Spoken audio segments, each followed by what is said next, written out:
Hello and welcome back to the another episode of Daily News Quiz Analysis for IAS Prelims 2025.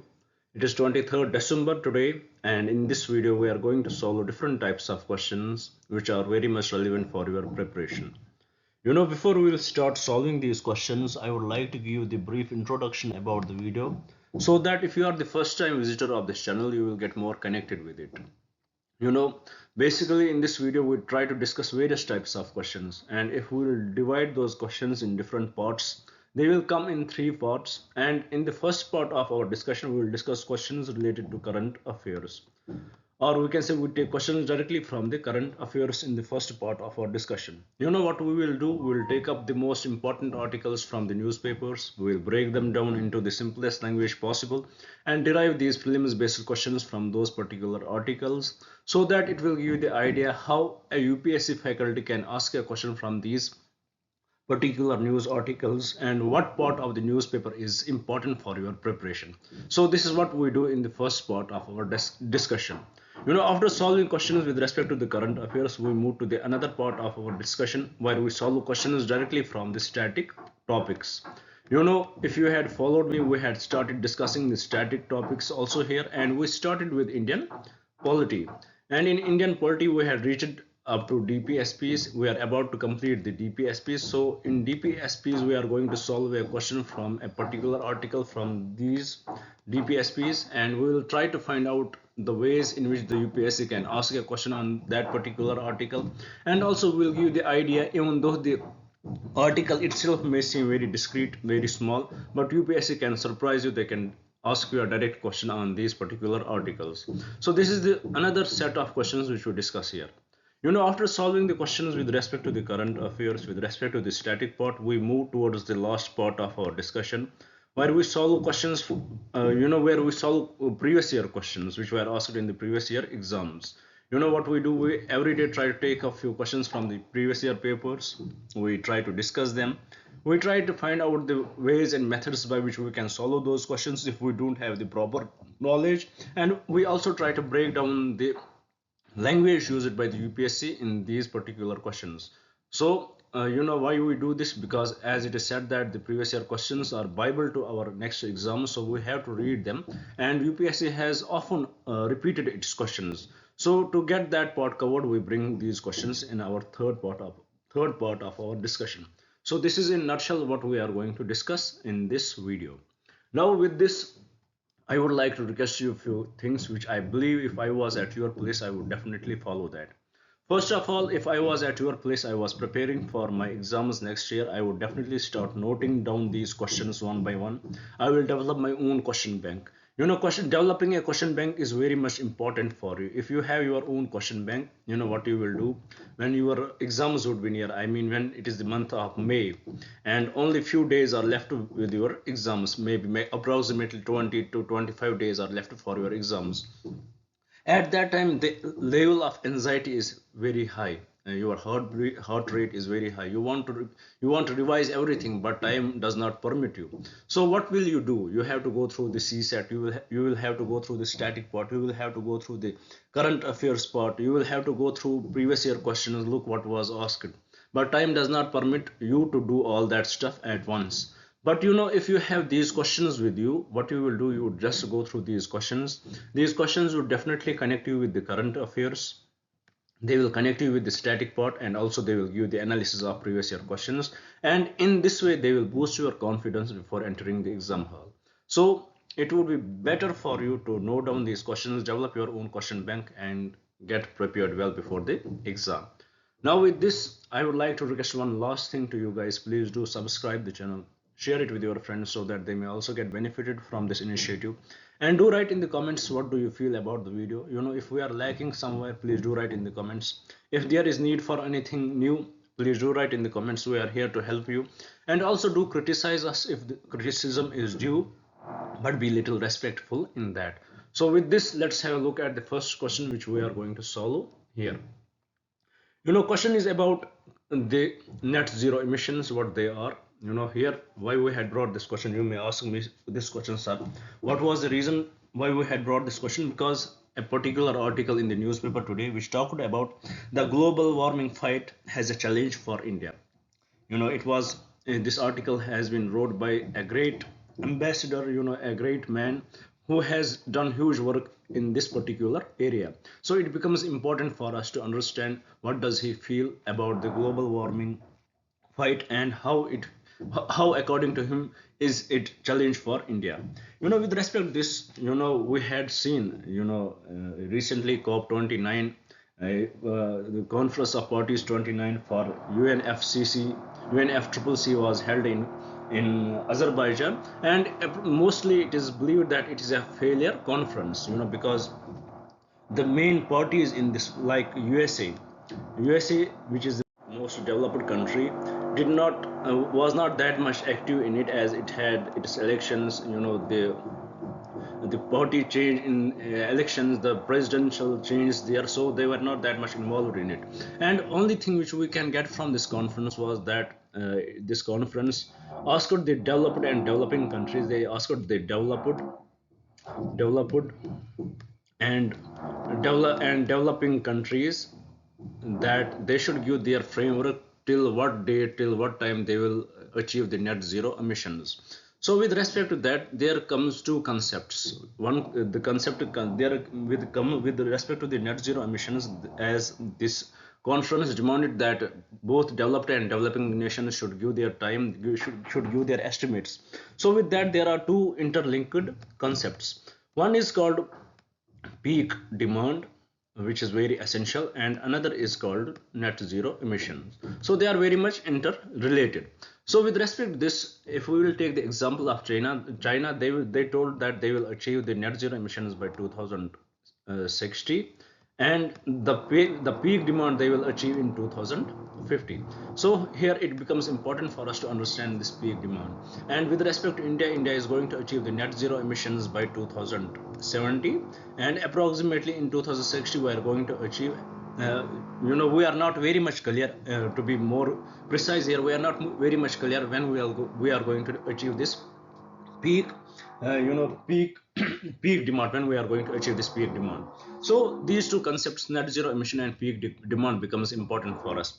What is this peak demand?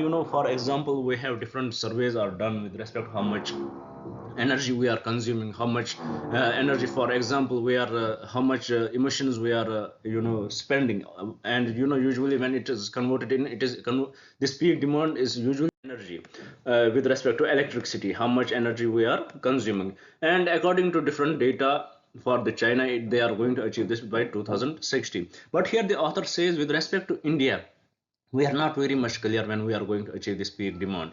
Different surveys are given with respect to that. If we will see the survey of IEA, they said that India will achieve its peak demand in 2030 to 2035, with the India's demand being 3,400 tetrawatts per hour.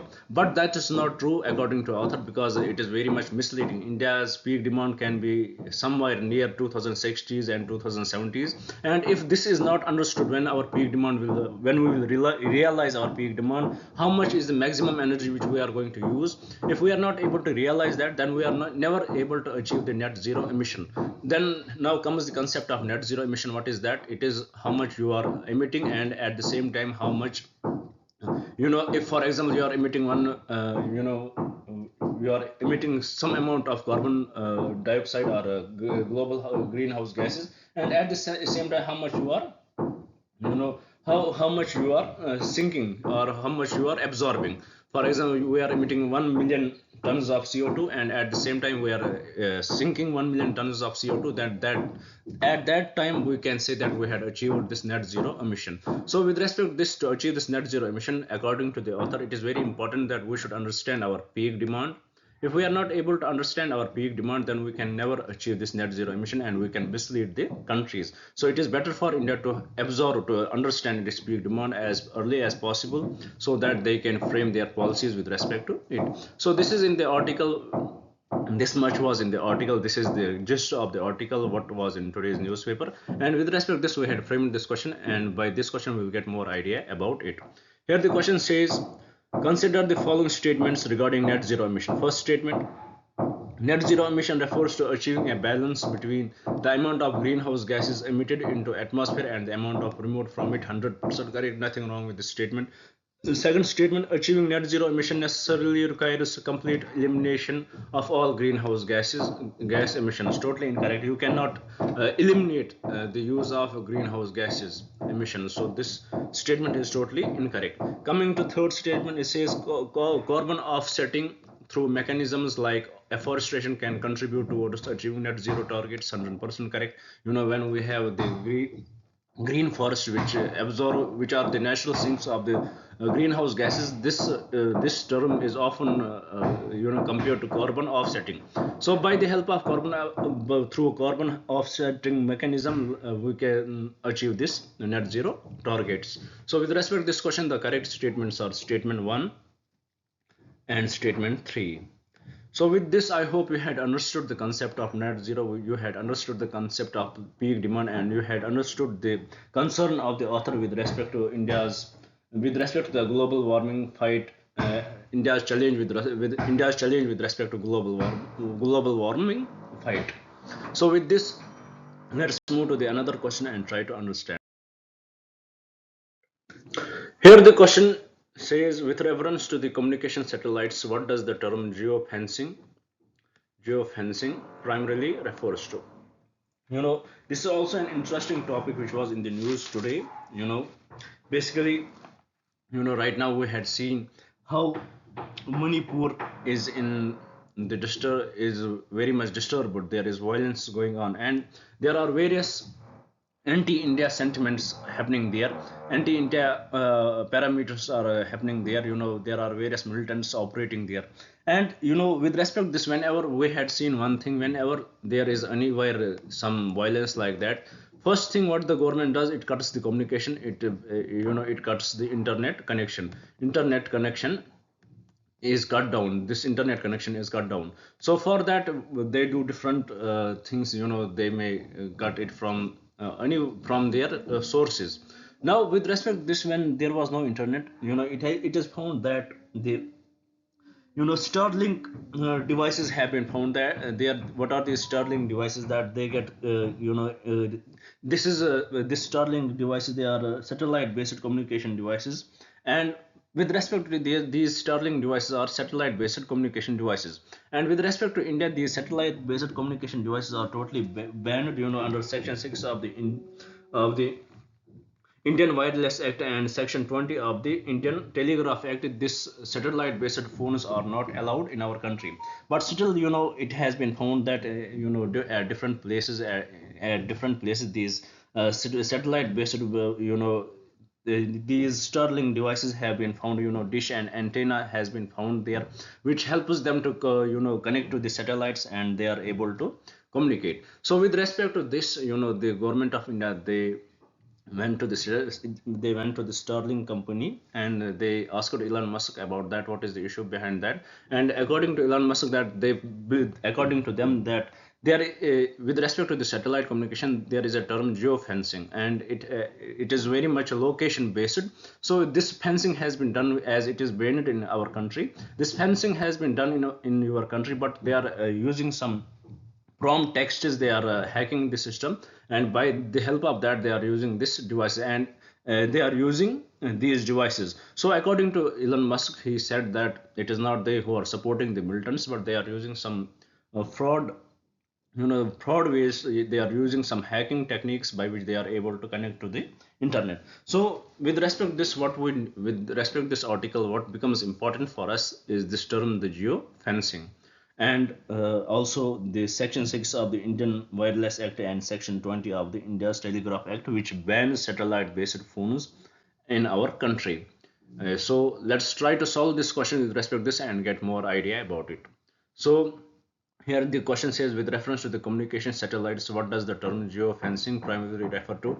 First, establishing space to prevent satellite collisions. Totally incorrect. Nothing right about this statement. Statement 2, using satellite signals to create virtual geographic boundaries on Earth.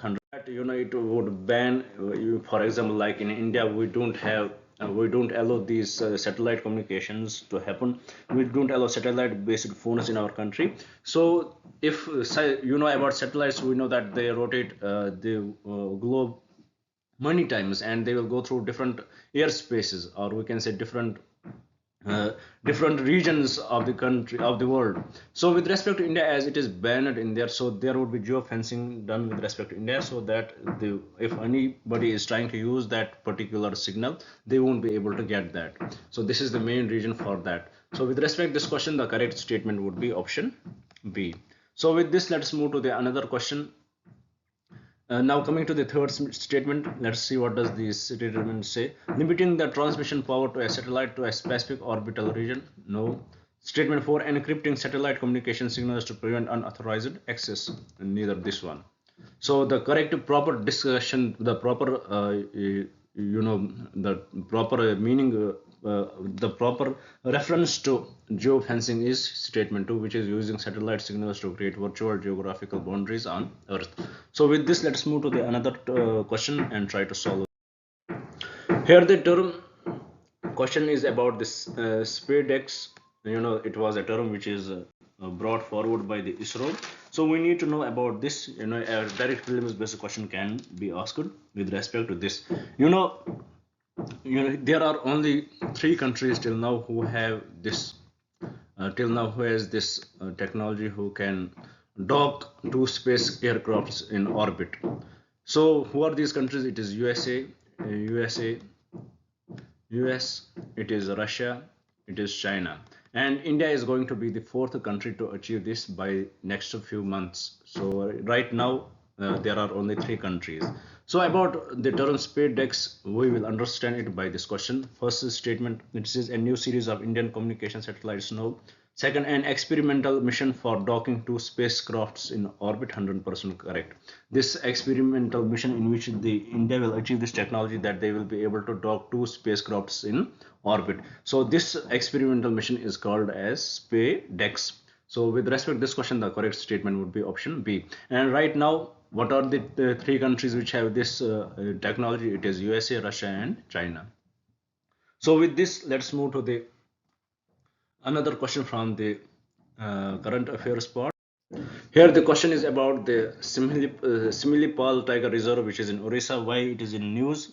It is because the tiger from Similipal Tiger Reserve in Orissa has reached to West Bengal, and it has been brought by the authorities back to the Tiger Reserve. So it becomes important for us to understand more about Similipal Tiger Reserve region, and also where it is located. It is located in Orissa. So with respect to this, we had brought a question, a different kind of question, and it becomes important for us to know much about it.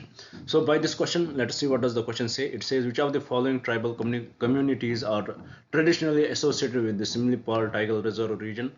First statement, Santhal and Ho, 100% correct. This is the tribal community which is associated with Similipal Tiger Reserve region.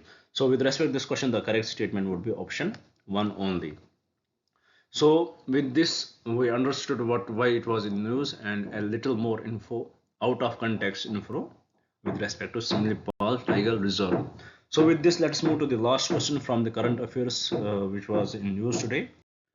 After that, we will shift our approach to the another part of our discussion, where we will solve the static part questions. Recently we saw that how Indian Prime Minister is in Kuwait, and he had been welcomed by both hands there. He had been given the highest honorary award in Kuwait, and also with respect to that relation, we had upgraded our relation with Kuwait to the strategic partnership. So these are few updates with respect to our relationship with Kuwait.